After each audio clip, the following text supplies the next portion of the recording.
In the United States of America, it's known that 17.4 million children are with a single parent, and that's usually the mom, and that means 45% of those are actually living in poverty. If that happens, if you're a single parent, how do you keep going? How do you keep going forward? And how do you not get frustrated? Maureen Brundage was told when she was 7 months pregnant and had 3 very young children that her husband just couldn't do it anymore and left. How did she overcome? And how do you overcome when it gets that hard and tough to pick it up and say, I can do this? Maureen, you were pregnant 7 months. Your husband says, I can't do this. How did you react? I just went numb. I couldn't believe it. I was heartbroken. I just was totally heartbroken. I didn't know where my life was going to go or what was going to happen. And it was like I remember walking through a park with my friends and everybody was playing and having fun, and I was just numb, looking around going, I don't know what I'm going to do. You don't have a job. No. You don't have a car. No. You're still in a place for as long as you can afford it. Mm-hmm. And you're pregnant 7 months. Nobody wants you to work for them. What did you do? Well, I was fortunate enough at that point, too. We were in a Christian community, and there was another couple there in the house with us.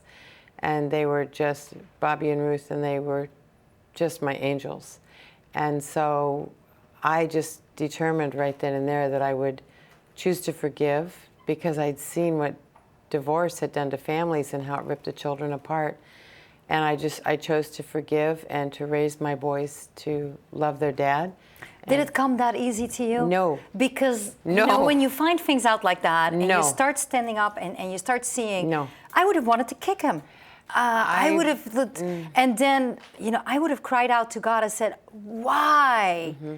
And you actually did cry out to God, and yes. How did he answer that? Well, when I was, I knew he was leaving, and one night I couldn't handle it because the pain, and I know a lot of women or men can relate to this. It's like your hands tied behind your back and there's a knife in your heart and you can't pull it out. It's devastating. And so this one night I was still pregnant, and I got up and I went outside in the country road, and it was pouring rain. It was storming. It was like 1:30 in the morning, and I was just screaming out to God, God help me, God help me. And I didn't know what I was going to do. And we had a 16-foot travel trailer on the side of the house. And I went in there and I just laid down. I was soaking wet and I was crying, the kind of cry where you can't get your breath in. And I'd already determined that I was just going to take some pills and end it because I couldn't handle the pain. And so unfortunately today I understand why people take their lives, but I couldn't. No. And I laid there just sobbing, and I said, God, I know you're real, but I need you to be more real now than you've ever been in my life. And the Lord just spoke to me. He said, thou shalt not kill. Well, wait a minute, because that's not quite what you were looking for at that moment. What did he mean by that? I would take my baby's life. Oh, I get it. Yeah, I would take my child's life by taking mine. What is it like, Maureen? You go in labor with the 4th child in a devastating situation from the man that has just left you. What is that like? Well, during that time that he was gone, I spent a lot of time on my knees at my bed while my little guys, because the oldest was just turned 4, the baby was, well, they're like, I forget, 16 and a half months apart, and then the middle boy had just turned 2. So I would put them down for their nap and get on my knees and just cry out to God and pray. I would just pray. And the Lord actually gave me my son's name. And it was back when we didn't know. What is it? It's Philip. Philip. Give me Philip. And he's been such a blessing. Wow, wow. You're there, you have the little boy. Now you have 4 kids, 4 and younger. Yes. And it's busy and it's out there. And you actually chose to God's way. You literally chose to forgive. Yes. Now, how did your family take that? Because, if you have normal, healthy parents, they want to go do that you want to go fix it, Yes. right? Yes. Because they feel like they're responsible now. Yes. Well, I was actually, we had planned a trip to my parents. My favorite aunt was there from Maryland, and we had planned a trip to Utah to see my parents. And when the plans changed, I went up by myself with the 3 boys, 3.5, on a train. And so I was happy and with everybody and trying not to think about it. But then we had to come home, and my parents were leaving to go to Baltimore with my aunt. And so I ended up having to tell my dad 11:30 that night, and he freaked out. And the first words out of my mouth was, "Daddy, I love him, and I'm choosing to forgive, and please don't say anything bad about him in front of my sons." Wow, that is hard to do because I the had to do emotions it. are so Yeah. high. Now, when I went through my divorce, I chose the same. I chose not to say anything bad to the kids. And I'm sure they heard me sometimes on the phone or something else. And I'm sure it wasn't always perfect. But so often when you see the bickering between the parents and the kids become part of that, they just feel guilty. So your dad says, huh? Well, how did he react to you saying, I just gonna forgive? Well, first of all, when I told him, because I knew I had to, he yelled for my mom, and that's what broke me down, and so it's all a blur after that, but I told my brother that also, so. Wow, and that just worked out to that. And you know what? It's easier said than done, and you're looking at me right now probably saying, forgive, are you kidding me? Yeah. Do you know what happened to me? And what are the options when you don't? That would be my question to you, because when you don't, it's that just anger, that pain. I used to have that pain in my heart, and that turned into anger, and the anger turned into unforgiveness, and the unforgiveness at the end actually turned into hatred. And the sad part was I became a very, very ugly woman and mom, and you don't want to go there, you don't want to do that. But when you forgive, you might say right now, I cannot do that. And you're right, but you can say, God help me to forgive, because I can't. And that's what I did. And God helped me, and I know God can help you. And Maureen actually was way ahead of all of us on that one. Stay tuned, find out more.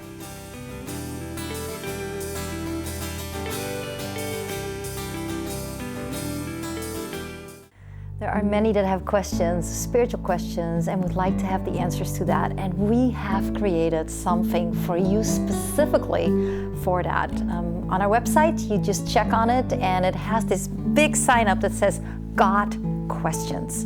All you have to do is just to go online and ask us your questions, and we are so excited to answer those to you, to help you, to guide you, and to give you some direction in the help that you need.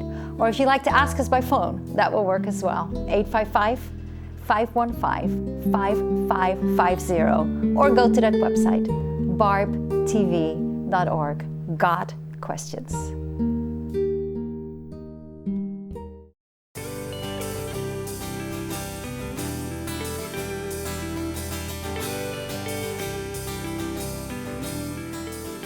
What do you do when somebody blows it so badly and you know you need to forgive, but then you have to pick up the pieces after that?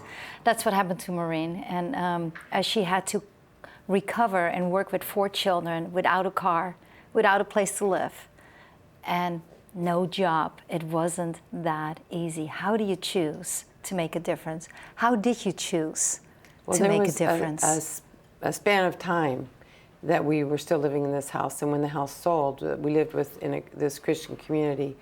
I didn't know where I was going to go. I really didn't. They had, government housing. I had my little 16-foot travel trailer. I could live on the farm where everybody was moving, and I said I didn't want to do that. And I just kept praying, and one night I was just crying out to God, screaming, crying, and the Lord quieted my spirit, and he just showed me a picture, and it was like a shepherd coming through, a beautiful valley, and there was a herd of sheep in front of him, and there's this one in the middle just throwing his little hooves up, just bah, bah, and just, having a fit right there in the middle of everything, and the Lord spoke to me. He said, "That's you. And I've got you right in the middle of my will. I have you right in the middle of my people, and I will take care of you." Wow, because I'm thinking about this as like, that's not fair, you know? No. You just, this is not what you asked for. No. So what was the whole purpose behind it all? For me, Yes. in the whole thing of learning to choose to forgive. Yes.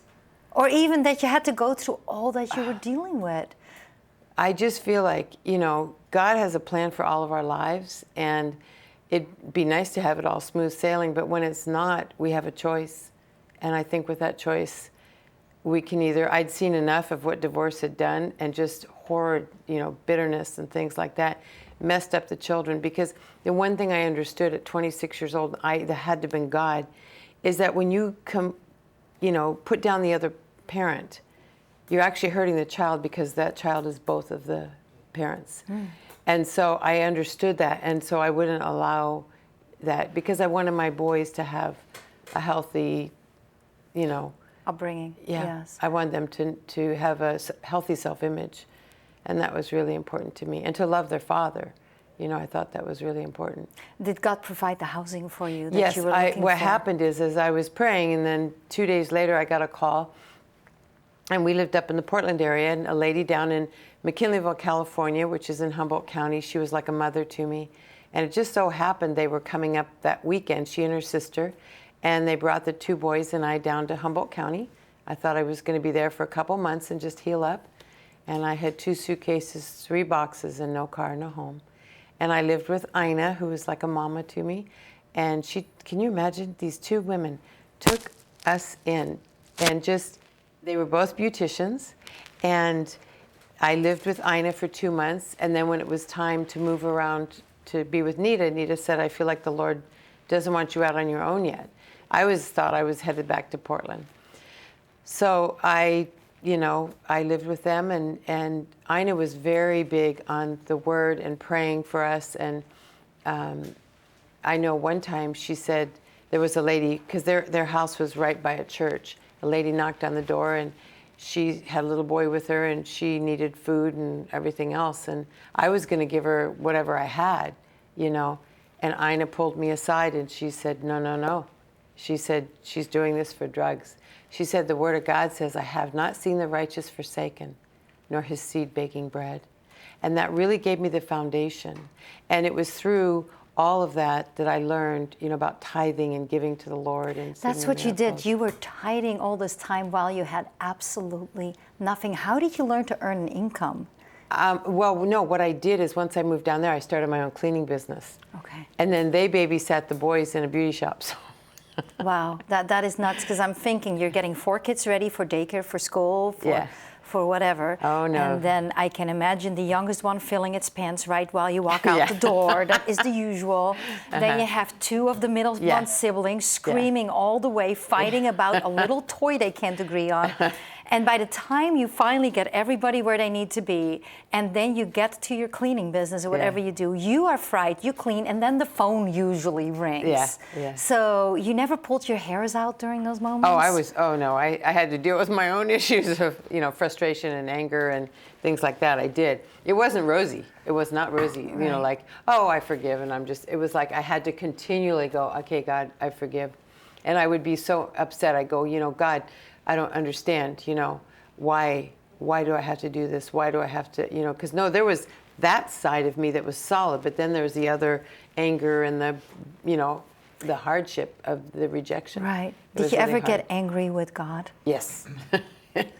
So, actually, I heard you tell me before that you actually judged God for it. How can you judge God? Well, I was at the church with Ina and Nita. We were at church Sunday morning, Sunday night, and Wednesday night. And they'd bring those boys, those were their boys. And we would, they go to the beauty shop, and then, of course, as they're getting older, they're starting school. But I was in the back of the church one Sunday, and I just said, Lord, please, what is going on? I choose to forgive, my ex-husband. I choose to forgive the person he was with. And I said, please, please, just help me. And the Lord spoke so clearly to me. He said, oh, you have forgiven him and you've forgiven her, but you haven't forgiven me. And I just went, oh. Forgiving him for allowing it to happen? Yes, I judged God. And it was so strange to me, like, who am I? Why would I? I mean, why would he speak this to me? And I just stood back there. I said, Lord, I choose to forgive you. Because, you know, I had come to the Lord. I thought my life was going to be this perfect thing, and my children would be raised happy, and then everything fell apart. And I was like, geez, thanks a lot, God. You know, I thought if I followed you, things would be perfect, and they weren't. He knew your heart. Yes. He knew totally your heart. So how did you deal with that judgment? I just stood back there. I said, Lord, I choose to forgive you. Wow. And there was just this, that's kind of weird. Forgiving it is weird. God. It's so weird. Right. It's so. But it was what he knew my heart. He knew I'd done that to him. Right. And so, even though he was doing miracles and doing wonderful things. Wow. Today you have come such a long way. There has been so many things that have touched. Yes. But before we go there, we will be right back.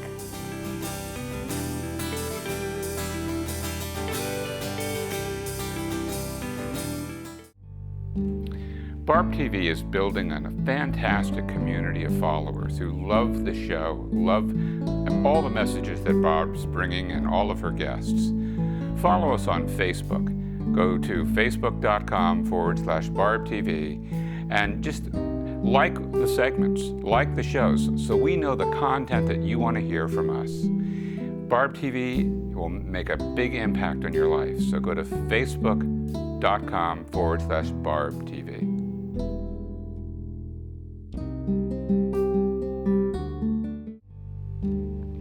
What was your day like today? You know, each day can be a challenge and each day can be excitement. And the Barb Marshall Show wants to be there for you, wants to help you no matter how you feel, what you're doing, or what is going on in your life. Could you check us out and find out more about us? barbtv.org, or go to us and call us so we can pray with you for your needs, because that's what we are about. 855-515-5550.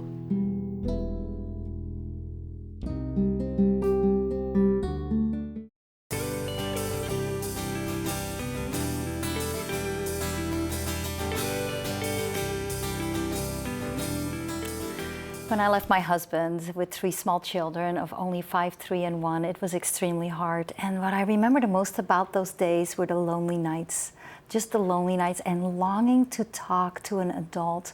As my family was all the way in Holland and it was so far away, it was just really, really, really hard. And there are a lot of you out there that go through those struggles. And the point is, when you get to those points, what are you choosing to do from that point on? Are you going to hate? Are you going to be angry? Or do you choose to forgive and walk with God through the trouble instead of on your own? Maureen, you chose to walk with God. God helped you, provided for you, worked and helped you through the whole situation. And everything started to fall in place. You even were able to give your kids a Christian education. Now, how could you afford that? Well, I had my own cleaning business, and you know, the Lord worked out so many amazing things. Like, I did get food stamps, and I was on housing authority, and the beauty of it was in a small area. And I remember when I was moving out from Nita's, and I hadn't had housing authority yet, but I was on the phone calling all these people to see if I could rent their home. And they would say, well, what does your husband do? And I go, well, I'm a single mom. Single with 4 kids, you're out. Oh, I didn't say that yet. Oh, well, do you have any children? Yes, I do. I have 4 sons. And what do you, well, I have my own cleaning business.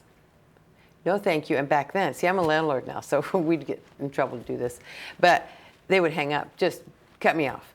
And so I was just getting ready for it, you know, and I just got where I'd say, hi, I'm a single mom, 4 kids, 4 sons, and, you know, this is what it is. And so finally there was a lady, and I knew the Lord had my house. I just kept saying, he's got my house.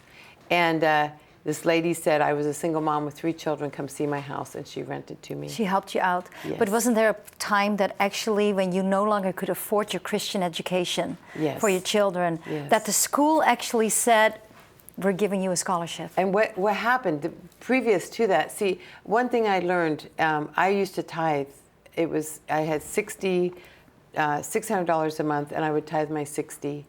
And then I would get $92 in food stamps. And then I got housing authority. That's how I could afford to put my children through. And then some people who I cleaned for, they would put the tuition extra. in there. Oh, wow. That was very helpful. But now, I want to ask you one more okay. question since we're running out of time. And that is, you know, in the beginning of this show, you chose to forgive and your dad got really like, you're nuts. You're nuts. Did your dad ever come back to you at some point saying that was the right thing? Yes. What did he say? We were hiking, it was about 5 years later, and we're hiking in Utah, and he just said to me, he goes, you know, I gotta tell you, the night you told me that you were gonna forgive, he said, I thought you were nuts.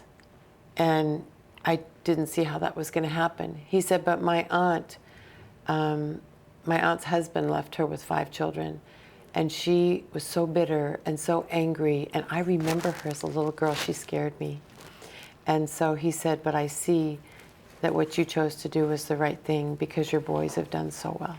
Wow. Very rewarding. So your forgiving heart made an impact, not just on you, on your dad, on everybody around you, including your children. Yes. So today, you're happily married, 8 kids. Are you nuts? Yes. 8 kids, grandkids. Yeah. How do you 11. feel about life? I love my family. I love my family. I'm so thankful that, you know, the way the Lord worked it out. I always wanted to have 8 children, and now You do. I do. If there's one piece of advice right now you could give to our viewers saying, if this is you right now and you're going through a hard time in your life, what is it that you would want to give them in just a couple of words? Forgiveness is not a feeling, and it doesn't come easy. It's a choice. And even when you're hurting, and you just make that choice and then ask God to make it up because we're not capable. And if it's really hard and you've had horrible things, I was able to work with a girl one time and I realized she wouldn't grab that. I said, well, all forgiveness is ducking so God can get them. And she's like, oh, I can do that. Wow. But it was a step into it. Was And it really made a difference. Maureen, thank you so much for Thank being you. real. Thank you. It was great to have you on my show. I'd like to give you my book, Thank you so Ransomed. much. And you've been an example to me Thank you. and to the whole world. Thank you. Forgiveness is what it's about. And what does actually the Bible talk about here? What do you do when you're stuck? I remember when I was single, I had 3 small children. We ran out of food. The landlady wanted us out, and it was hard, and I could not leave the country. I had to stay in the county because of the children. It was hard, it was devastating, and I wasn't as good as Maureen was. But there were those words in the Bible that really touched me at the time, and God did provide. God did help. And once I turned back to God and said, I'm going to do it your way, He was there. And He wants to do that for you. And it says in Jeremiah 29, verse 11, for I know the plans that I have for you, declares the Lord. Plans for welfare and not for calamity, to give you a future and a hope. No matter where you're at right now or no matter what you're dealing with, God's plan for you is not to be defeated, destroyed, and never have a good life. God's plan for you is to come out of it victoriously, stronger, and to be an example. And Maureen did that because her 4 boys learned a lot throughout that process. He says after that, then you will call upon me and come and pray to me, and I will listen to you. You will seek me and find me when you search for me. And this is key, folks. This is key.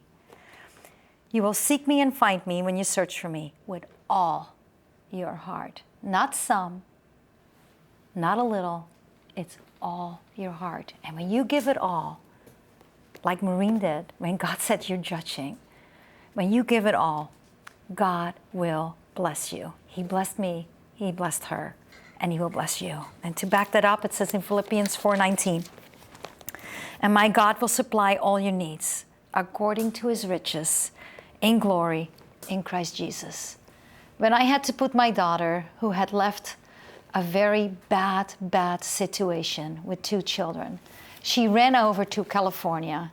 She came to us and then was ordered back to deal with a custody battle and had to go back to a different state.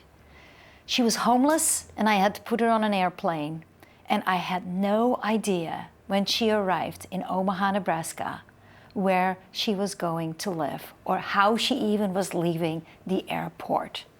Devastating. So we prayed and we prayed and we prayed. There was a shelter that helped her and that finally took her in after many, many crying phone calls. And there was a taxi driver that noticed the situation and said, "Can I give your kids a Happy Meal?" And I don't believe in McDonald's, but I do believe in a taxi driver that was used by God to give her food that day. And God will provide over and over and over again. It's up to you if you will trust. It's up to you if you will believe. But I can tell you one thing. I tried it without and it was not worth it. But when you are going with God, everything will turn around. If you want to talk to me, cry on me, or if you would like me to pray with you, I would love to do that because I know your pain. 855-515-5550, or go to our website, barbtv.org. Next week, we're going to talk about God questions. You have a question, email us, send us, go to our website to barbtv.org, submit your question, and I look forward to get back to you and answer it and want to show you that this God is so much bigger than you and I could ever imagine. God loves you. God believes in you. And the question is, what will you do with that? All He's asking from you is to trust Him. Will you? Let me repeat that one more time. It says, "And my God will supply all your needs according to His riches in glory in Christ Jesus." It's easier said than done, isn't it? But I do know one thing. If Maureen could do it and I could do it, I know you can too. Go to us, 855-515-5550. Or if you have any questions, barbtv.org. I believe in you, and God is bigger than your problem. Have a great day.